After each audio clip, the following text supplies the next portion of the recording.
நாங்க பாக்கெட் ஓடிடுவேன். இன்னும் 1 மணி நேரம். ஒவ்வொருத்தனை பாவம்னு நினைச்சு அவனுக்கு டைம் கொடுத்தாதான் நினைக்கலாம். எடுத்த பாவம். இவன் டிக்கெட் மாதிரி புக் பண்ணியிருப்பான். போய் 1/2 மணி நேரத்துல நான் ட்ரை பண்ணி நான் டிக்கெட் புக் பண்ணி கொடுத்தேன். யாரும் இல்லையே, வேலைக்கு போயிருக்கானே. அன்னைக்கு இல்லைன்னா இவனுக்கு டிக்கெட் புக் பண்ணி தருவான். நடுத்தரில் ரோட்ல போய் ஏஜென்ட் பண்ணினா அவன் கூட 15 இருப்பான். பண்ணி கொடுத்து ஒரு புண்ணியம் இல்லை. என்ன புண்ணியம் இல்லை? அந்த கேள்விக்கு நன்றி வேணும். வீட்டில் ஒருத்தர் இல்லாத நேரத்தில் அந்த டைம் சொல்லாம இருந்தாதான் நன்றி இருக்கும். நீ சொன்ன யாரும் நீ நாய் விட மதிக்க நாய் மதிக்கா. 4 மணிக்கு யூடியூப்ல ஆடினாலும் ஒரு புண்ணியம். சும்மா ஆடிக்கிட்டு கிடக்கும். நீ ஏன் பார்க்கணும்? ஒரு யூஸ்ஃபுல்லாக ஆடணும். வாழ்க்கையை ஆடணும். ஏன் வேலையில்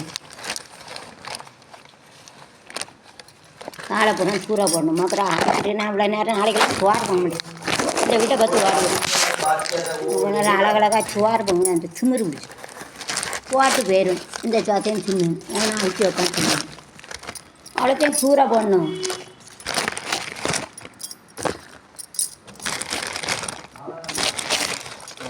ஈராங்க